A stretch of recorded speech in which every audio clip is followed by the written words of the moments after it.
Hello, people. This is the SpaceChem tournament 2020. This is week 0. This is the test puzzle.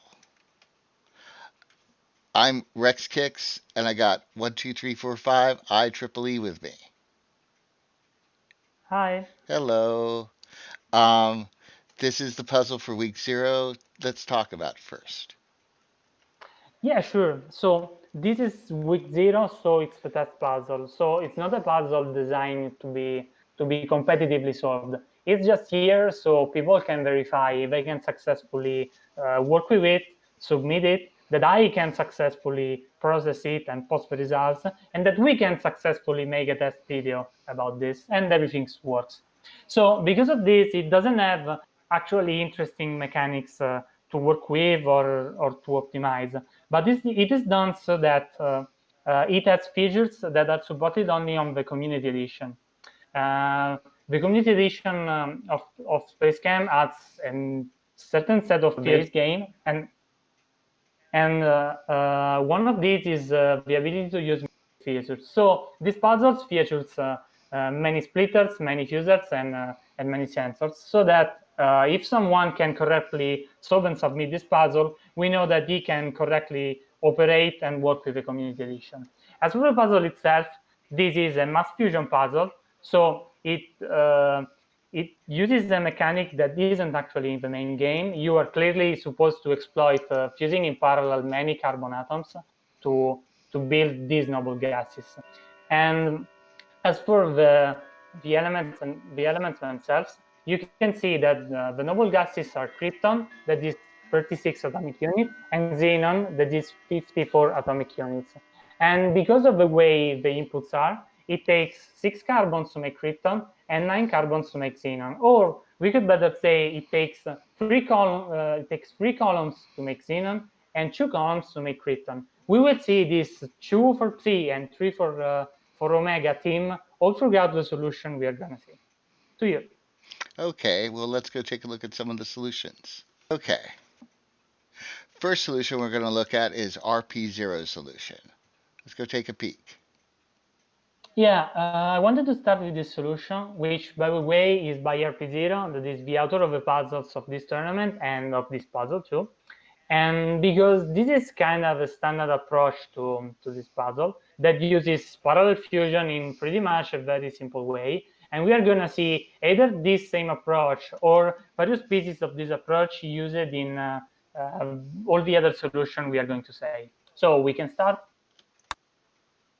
And we see right now here, if you pause, that we have brought the input all on the 3 fusers, and we fused it all into 3 pieces. It didn't matter if the input was the large one or the small one. It's all in those 3 pieces. And if we continue, we see that these 3 pieces get all fused into one.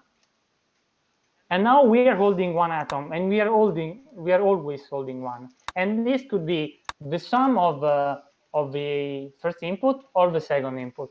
And at this point, we have either 3 columns or 2 columns or 4 columns. And 3 columns is xenon, so we would just output it. Instead, 4 columns is 2 times 2, so it's hafnium. We split it in 2, and this is krypton. We output, and we are done. Now we will let this run for a bit. This is another wide input, so we get yet again hafnium, and we split it in halves. And there's one more big one, so let's go watch it at normal speed. Yeah, sure. And it gets dropped off. Okay, here comes a little one. Yeah, procedure is exactly the same because the fusers are full in the same exact way. So one atom gets produced, and it's xenon. So you just drop it. Yeah, we can speed up. We've got the point. Okay. We'll watch this for a bit because, well, just to see how it keeps working, but it's all a repeat of the first. And let's go fast. Yeah, I mean here RP0 missed a little optimization that you can see if you click back. Yes, so its output omega, it's on the top right, and you can actually bring it down next to the drop. Now I don't know. This is going to matter for sure because you produce 2 kryptons for every xenon you make. So for sure, the last output is a xenon, and this is going to save 1, 2, 3 cycles. Yeah, just run it. Yeah, I can play. On to the next. Okay, let's look at the next puzzle. Okay, well, the next solution we're going to look at is that temporal anomaly solution. Let's go take a look at it. Yeah, so before we start, because there is no metric, we can really make a leaderboard of the solution and show them in some kind of progression. So we've decided to pick out some solutions that are interesting from cycles. And here we are starting with temporal anomaly that would place at 19th place if we were doing this for cycles. And then we will do the same for symbols. So let's start with this. Let's just make it run. And we see that this is a similar solution to RP0. The technique is very similar. And things are a little bit rearranged, but the essence is pretty much the same. Blue does these triple fuses, and red does pretty much the same thing. I just thought this was a pretty strange arrangement for what is essentially RP0 solution, so it's worth showing it. We can go let's send it as P2, watch for a bit. We've seen a xenon, another xenon, more krypton, and here we go. Yeah, we can make it run. 516. This is slightly faster than RP0s because it's a little bit more compact. Because stuff doesn't do big runaround loops. Red doesn't do big runaround loops like RP0s was doing, and it's the blocking around the sensor is a little bit more compact than RP0. It uses more symbols, so. Okay. And well, let's take a look at the next one. Give me a minute and I'll get it up. Next solution is my solution. Let's go see it. Yeah, so please start it, and we see the 3 splitters in the 3 fusers in the same configuration that the other solution had, because this solution uses a very similar algorithm. Well, I mean, pretty much the same, but it shares the work across the 2 valdos. And this makes it a ton faster. In fact, we can see from the right sidebar that is around 2 times as fast as RP0s, but it uses a few more symbols. This is, of course, a much better solution for cycle optimization, but, well, there wasn't a well-defined metric. Several other people had similar solutions to this. We are just showing this one, but this was a kind of common approach. And so was RP0's one, which again had several similar solutions to it. To the end. And it clocks in at 265. On to the next. Okay, on to the next one. Hang on a second, guys. Okay, so the next solution is by Noeuchar. I hope I'm pronouncing that right. Let's go take a look at it. Yeah, so if you look at this solution, we see that it's slightly different from the one you have seen till now. We have 4 fusers, all in column, instead of just 3, and they put their stuff directly into the output zones. So if you run it, you see that the distinctive feature of these solutions and the many that uses this method is to grab the input, rotate it, so that you have to fuse just 3 times, and you have the lines ready to be outputted. Now, if you pause it, you see that we have made xenon with extreme ease by fusing them all together, 3 of the inputs. And so we can just simply output them, and this is something that one of the 2 waldos that I think will be blue is about to do. We would see. Let's follow blue along. And in this maze of flip-flops, here we are. And blue outputs the two rezoons, and red proceeds. Handling the rezoons, it's easy. Every three inputs, you output rezoons. And this is managed in this solution by those couple of 6 counters on the top of the screen. So these three flip-flops for red and 3 flip-flops for blue are 6 counters, because you want to output every 3 inputs, so every 6 complete runs of each value. Then you have something that's a little bit more complicated, and it is handling of the top atom. Wait, you also have handling of the krypton, and the second atom. It is pretty easy to handle. That one just needs 2 inputs, and you always have the carbons on it. So you just need to get one value to output, and we see blue is about to do it. Here we go.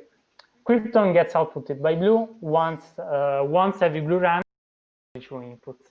The top input instead is complicated, because you may or may not have it depending on randomness. And what Noeuchar does is something. It is a blend of sensing and exploiting randomness, and it is kind of weird. I mean, we can watch it run, and please do. We will watch it. But I wanted to say that the result of this, that is needing to exactly check our input sequence, do some sort of thingy magic to make stuff work, so just that you can save a few cycles, isn't a great feature of this puzzle. I mean, this puzzle was never intended to be a good cycle optimization puzzle, and I'm sorry for all the time that has been spent to check this random sequence and optimize for it. So let's finish it. And we're almost done. Yeah, And we see that red is, yeah. let's go back, take a look at it. Yeah, sure. The only last thing I want to say is that the top atom is handled just by red, because red is the only value that grabs does that grab drop in the top fuser, and it does a variety of things with it. He brings it out, puts it in, keeps it out, puts it there if it's a krypton. In some case, it brings it to the next to the start, because that's worked well. It is complicated. I mean, congratulations to Noeuchar for doing this. I imagine it was not extremely fun, and well, it works, and it is pretty fast. It would have come at 7th place if we were doing this for cycles. So I say this is all for this solution. There's one other interesting thing about this puzzle. He double pumps it. Half the time red's moving it, half the time blue's moving it. So here's a case where blue inputs and red's cycling around. And right here, red's inputting and blue cycles around. I think that's pretty neat. And this one clocks in at a fast relative to mine, 187 cycles. You'll see faster, but that's I think a decent time. Yeah, I didn't really have an idea how fast you could make this puzzle go, and this is decently fast. Yeah, across the ensemble. Okay, let's go take a look at the next one. The next solution is by Biggie Mac. Let's go take a look at this one. Yeah, so this has the same fuser position we have seen before, but has markedly different values. So we will start running it. We see the red does, I mean, blue gets the first input, does something, and then it goes into that kind of labyrinth and stays there, full of sensors and outputs and sinks and with branches. Red instead follows a rather simple path of inputting, grabbing, rotating, and then at the count of 3, with those 2 flip-flops, it outputs omega. This is the same principle as previous solution. So every 3 inputs, you want to output krypton, because that is the way the map works out when you put when you rotate and put sticks of 3 into the bottom zone. In the meanwhile, blue does weird things. So it has the same problems we talked earlier about Noeuchar solution, and it handles it in a completely different way. So instead of double pumping it, it has blue handle just recognition, and it does things. Honestly, I don't even want to get on the specifics of it. Just that uh, that those branches are packing what 15 inputs. How many do you need? Maybe more. Maybe I undercounted it. Maybe 30 inputs or so.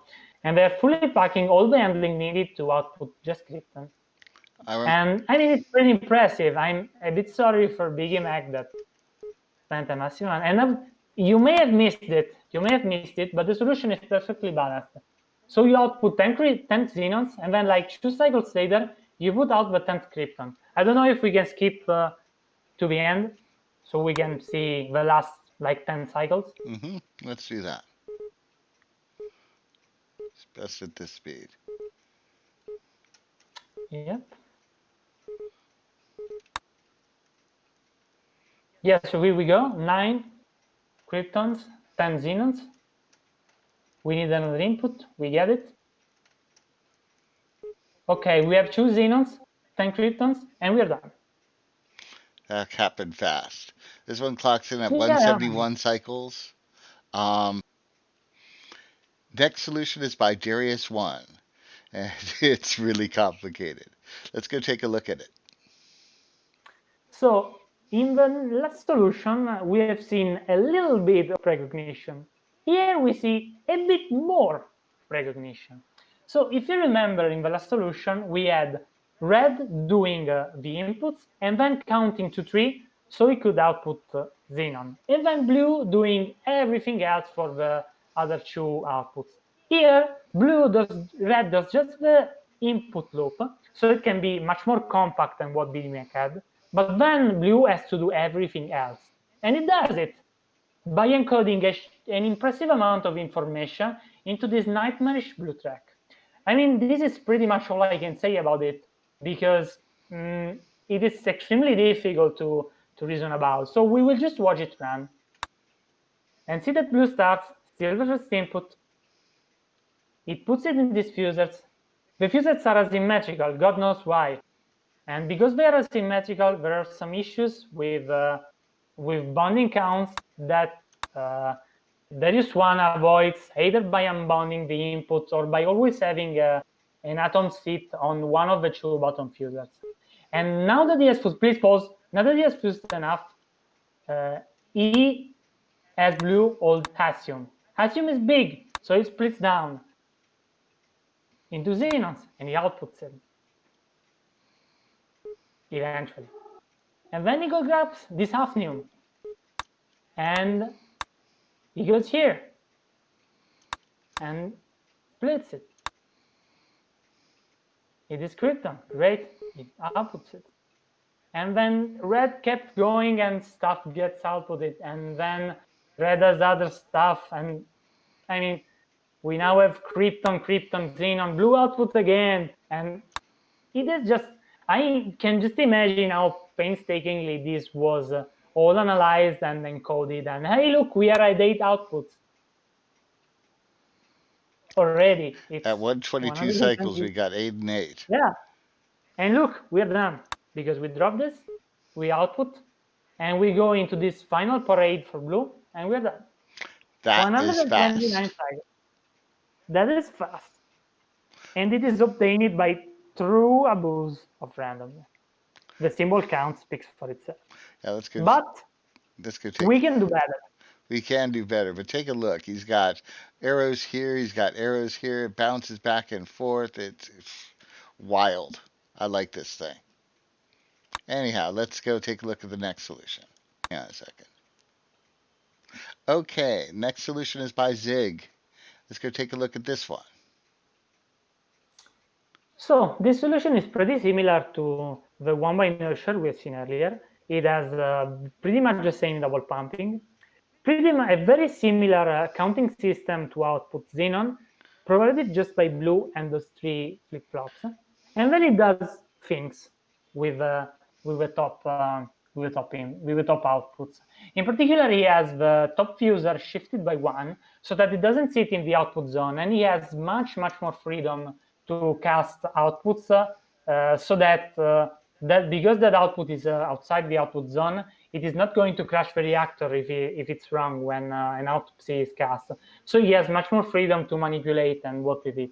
Because of that, these loops are extremely tight, and he can, with ostensibly very little precognition, because most of the irregularities, let's say, are handled by very little code, because it does just 3 flip-flops to handle all the xenon and just a little bit of handling for some extra krypton thing. It can be still very fast, and even faster than the previous solution. So let's watch it run. We see the first round of fuses, second round of fuses. Here blue goes to output, and we will see blue output periodically every 3 inputs. We also see red hit and output C every 2, so that the second krypton is correctly outputted. Here it just happened. And then red does some manipulation with this top krypton so that it does the right thing. Yet again, there is nothing extremely deep about this. This is just precognition or manipulation of the input string. So we watch it and it looks cool. Just one thing I wanted to know that there was also in the previous solution, but I didn't point. Zig has 2 bonders here, and he has them because he needs to unbond tall inputs. He needs to do that because he has uneven fusers. So because he has the fusers not all in the same column, the reactor will crash if you do not unbond the pair of atoms that will sit there, because the bottom carbon will pull on the magnesium and completely screw over everything. So it is in luck that he has a simple spot to put that unbond. Of course, it probably costs him a cycle. And so we saw the end screen for a moment. That was 119, extremely fast. But it's still second place. Still second place. Okay, well, let's go take a look at the next one. Now, the next solution is by brookieoz. This one's complicated too. Let's go take a look at it. So let's start with my congratulations to brookieoz, who, let's say, won, or at least submitted the best cycle solution for this puzzle. And there was a bit of competition, so it wasn't really a wash. And this solution uses pretty much the same principles as the Zig solution before. It beats it, as you can see from the sidebar, by 2 cycles, one of which is attributed by his inline fusers, so that it doesn't need to unbond, and therefore can skip the unbonding and start basically 1 cycle sooner. And I honestly don't know where the other cycle is, but I bet it's somewhere in the middle. And if we start it, we see that it does pretty much the same motions. While those come, and they fuse in, and red outputs 1 every 2, and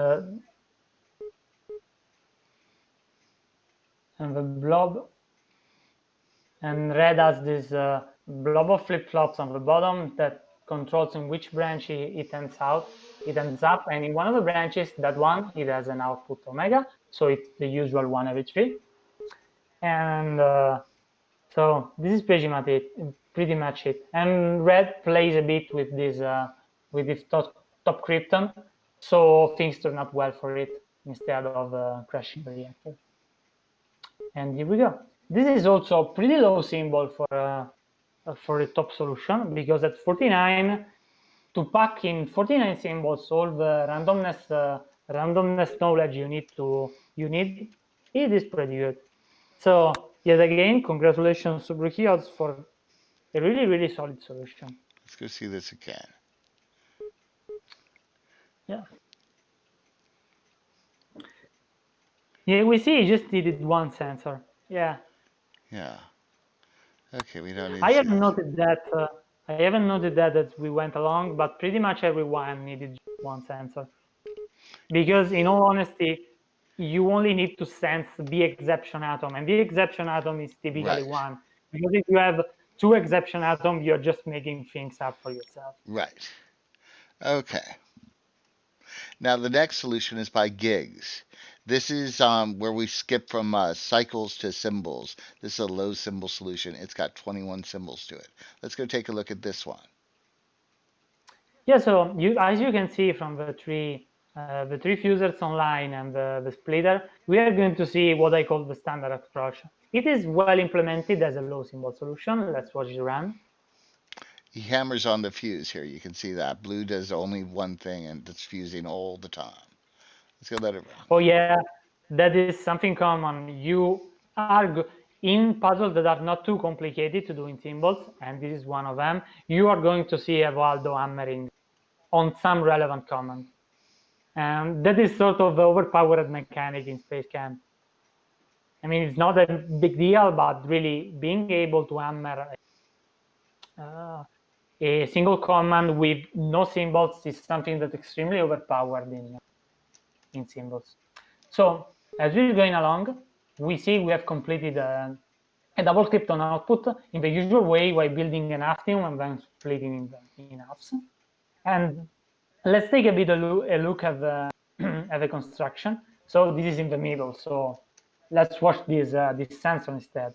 Because we have hafnium, we leave it. But when we come back to pick it up, if we had xenon, the sensor wouldn't trigger, and we wouldn't come back to pick it up, and so we would leave it here. This back sensor on the grab drop is a very common symbol stack, and if you didn't know this, you will want to note this because it's going to come up. I mean, if not on the tournament, it's a general useful tag. And here we have a small atom coming in. This is going to make a xenon. Yeah, we have fused it all, grab the first, go down, grab the second, we go up, we grab the first again. And we do this because building a 4 counter is simple than making sure you don't do the extra useless loop. Another way at the xenon, there is no sensor to be trigged, so we leave it here, and we're done. Okay, let's run this. I wanted to see a big output again, so we can speed it up a bit till the next big output.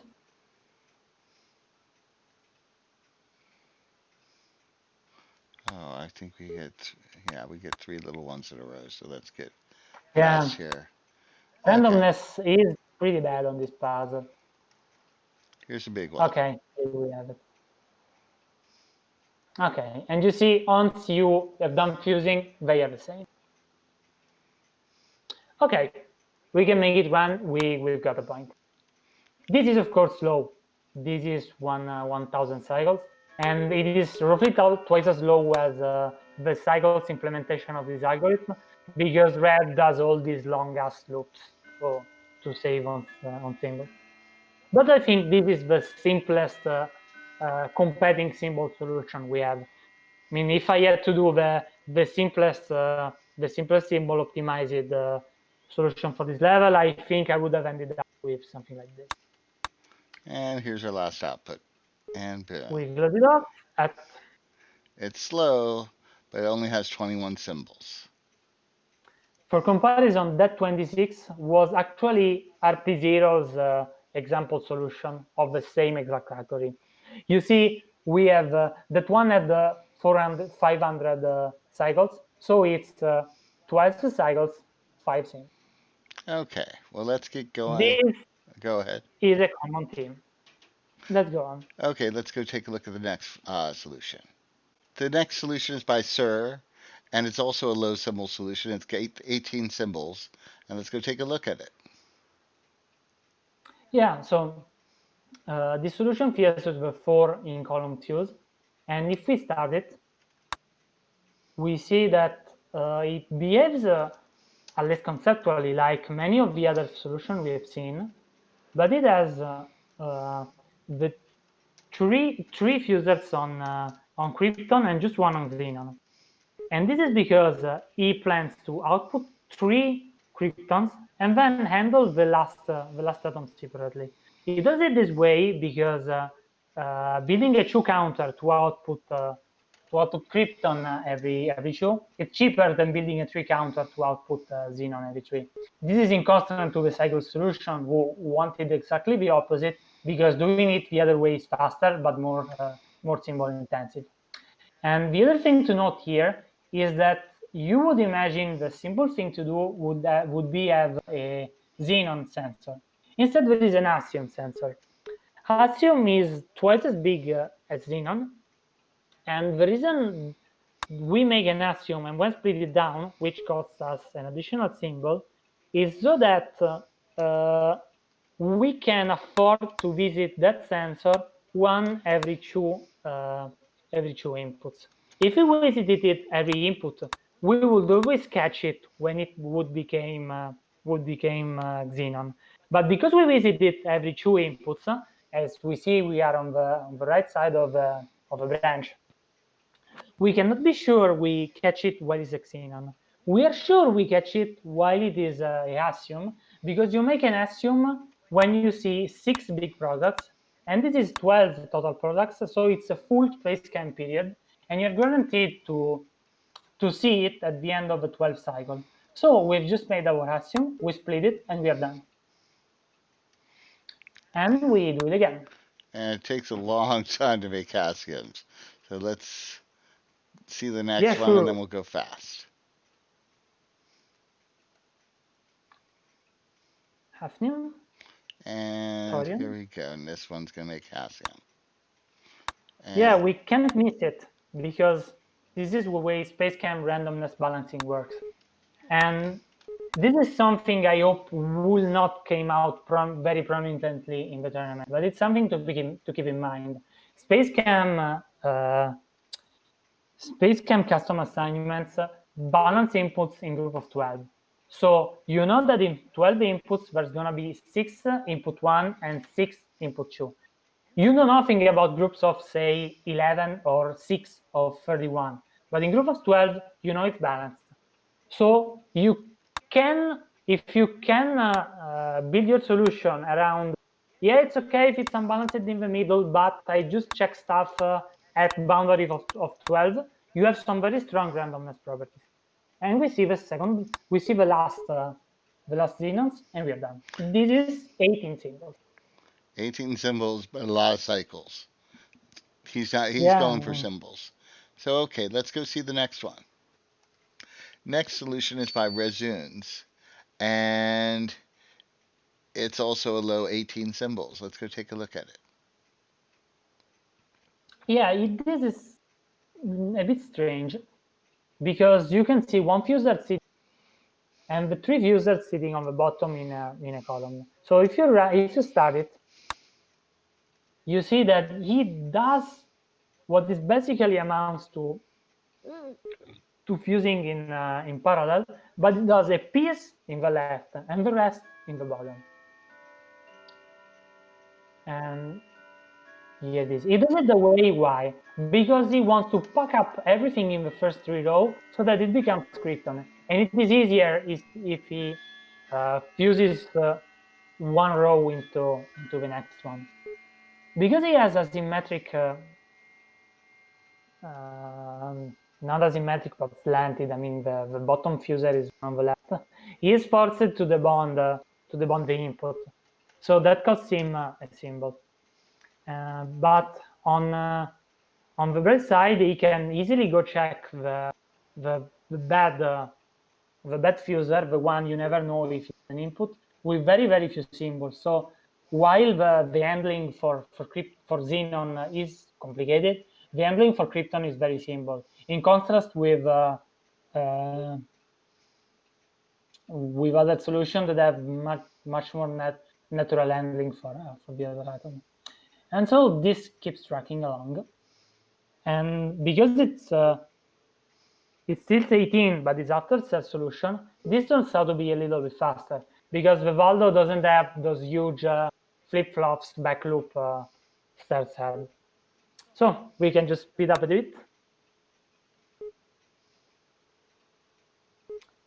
And honestly, we can speed it up all the way. Here we go. A little faster. 100, 1000. Same number of symbols. Let's go take a look at the next one. Okay, the next solution is by ToughThought. And here it is. It clocks in at 18 symbols. And this is one so simple, even I can explain it. Oh boy. So first thing he does, we get all big inputs get output up here. All little inputs go down here. He's got a carbon sensor here that detects whether it's a big one or a little one. So let's go see. First we get a big one, and he goes up. First he rotates it, and he starts fusing everything together, and he gets 2 kryptons. He goes back, and he's going to get another.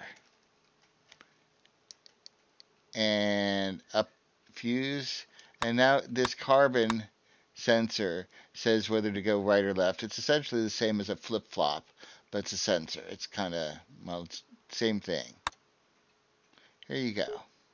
I'll put more kryptons, and we get another big block outputting more kryptons. Now the next one's a small one. Since there's no carbon here, it goes down.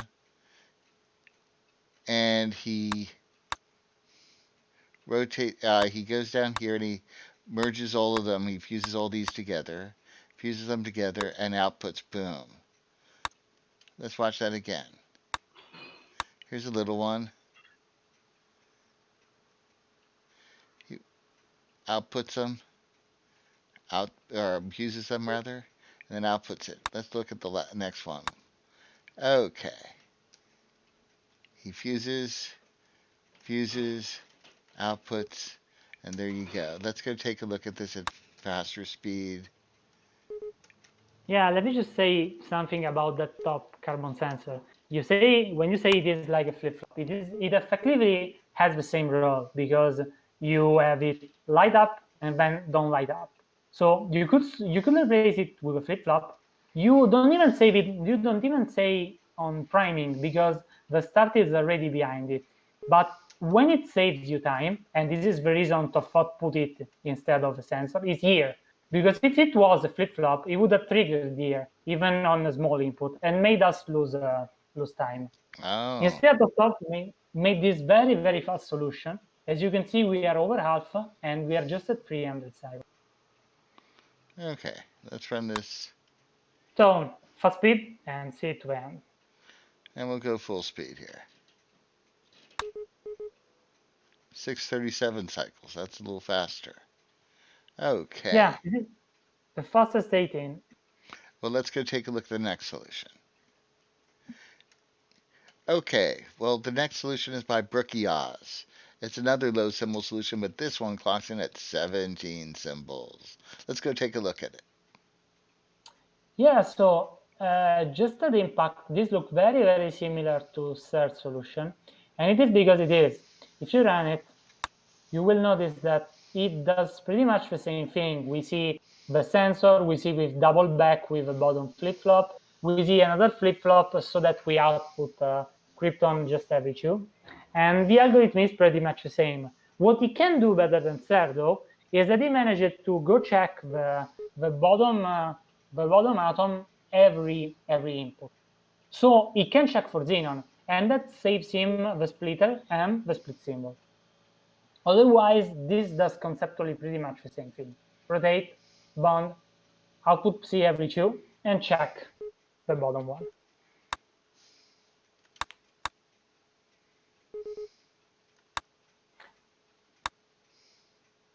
Here we go. And here we get, oh, we don't get a xenon yet. Here we get a xenon. Here we go. Output the xenon, and up. Okay, let's run at full speed, see what it clocks in at. Yeah. I mean, we see it on the sidebar, but yeah, it's slow, but it's got 17 symbols this time. The next one is by Biggie Mac. It's also a 17 symbol solution, but it runs a little faster than brookieoz. And so, actually, I even understand this one, so I'm going to explain this one. Okay, ready.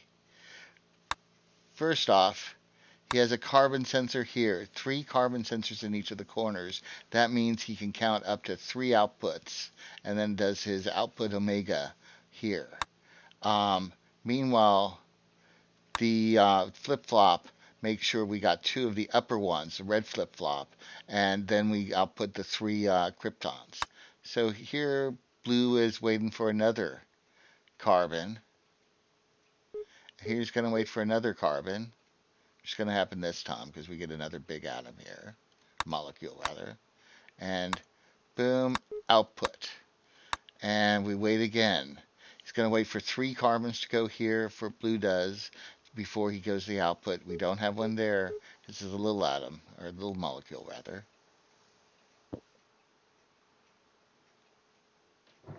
And we'll go a little faster. There's the kryptons going. Here's a big one, and he goes to another corner. And he parks in the next corner, and another small one. And here's the big one, and boom, there's the output.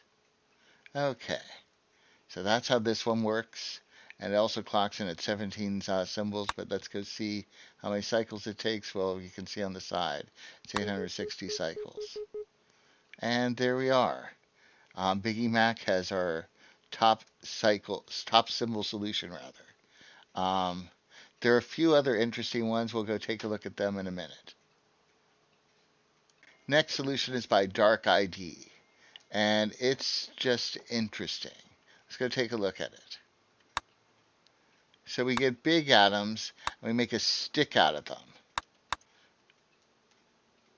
And we'll fuse that stick, and now we rotate it and we just combine them, and blue does one output here for the first krypton, and another one there for the second one. And away we go. We're going to get another big one. And red makes it all into a stick, and blue helps fuse it, and we output the 2 kryptons. We get another big one here, so we'll go a little fast. Now we get the small ones. The small ones don't have this carbon sensor triggered when blue gets here. And so blue's going to go down. Now when blue goes down, it doesn't do the outputs. Red still combines, but blue doesn't do the outputs. Red grabs and then grabs again, or drops it there, and blue does the output. So let's go watch this again, the small molecule. Here we go. I really like solutions that build big sticks of atoms and throw them around, even if, like in this case, it's not really needed, but I find it cool to watch. Yeah, it's pretty. I like snaky solutions too. But anyways, here we go. There's a little molecule, and it gets processed by blue going this path.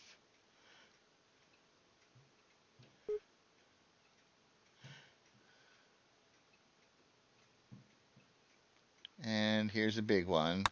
Blue gets this carbon and goes this path. And away we go. Let's go run this a little faster. And again, a little faster. 719, 50 symbols, but it sure is interesting. And let's go take a look at the next solution. I think this is our last one. Okay, the next one is by Binky, and it's a bouncy solution. Let's go take a look at it. Yeah, so blue just started. I mean, this is cool to watch.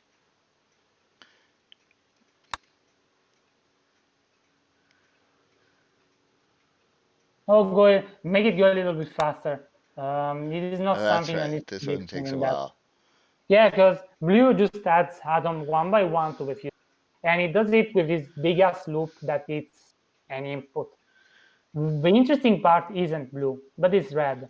Let's wait for the xenon output so that it resets, and we can see. Okay, so red bounces upwards now, and blue carefully keeps this synced, and this wasn't easy, I bet, to make everything blue does synced in step of 4, because red takes 4 cycles to do this. Now there was an output, so blue. Let's wait for the next. Come on, red. Come on, you can do it. No, it take a while. Make it go faster. It take a bit. This is Krypton. Take another 3. Here we go. So red is bouncing upwards. Now that it's Krypton and he outputted it, outputting Krypton takes 2 cycles. So now it's bouncing downwards because it's distinct by 2 with respect to the previous syncing. And so it's putting the atom toward the xenon sensors. And now that this is outputted, it has desynced by 2 again. 2 and 2 makes 4. So it's synced again, and now it bounces up. If you make it go faster, you see the bounce effect. That this Waldo. Want me to go faster now? Yeah, make it go faster. You see that this Waldo bounces up and down to the two drops, and we're done. Okay. This looks pretty cool. It's pretty. It is completely syncing the two Waldos is completely unnecessary for this puzzle, but it does look cool. It's very different from all other solutions. Okay, I lied. There is one more solution, so let's go take a look at it. Well, the next solution, this is the last solution, guys, is by Binky Mac. And it's complicated and it runs a little slow. Just a little bit slow. Let's go take a look at it. We'll run it at 3 speed. Yeah, so the reason we wanted to show this is not much about the solution itself. I mean, Binky Max sent us a huge explanation that I have made available somewhere. This nightmare of a solution makes like 1 million xenons for a krypton. It is stuff of the nightmares. He did a system of counters to balance it. But what I wanted to show is what you can do in a SpaceChem reactor. A SpaceChem reactor is capable of interacting with a pretty simple randomness input and producing what are just 80 cells, a kind of distribution that is 1 million inputs below, 1 million inputs above. And Binky achieved this by basically testing for combinations that are even longer than the 12 period I talked earlier. And this is something that doesn't come up often because usually you can do everything you need in a 12 period. You don't need to go over the 12 period to make your solution. But there are some records on the main game leaderboard that actually need to look at multiple periods. And I just wanted to show this as an example of what the game is actually capable of. I mean, this is what one would call power in the Turing completeness sense. This can do computation. And the computation it does is to waste our time, but it can do it. Now, we could watch it for, the next 2 or 3 hours. That's roughly the time it takes to run. But I think I've said all there needs to be said. So for now, Well, thank you, Binky Mac, for this crazy, crazy solution. Thank you, IEEE, for doing the commentary that I was not qualified to do. And come on. It's true. And let's go back to the title screen. This has been SpaceChem Tournament 2020. This is the week 0, the test puzzle. And thank you all for watching. Bye-bye. Bye.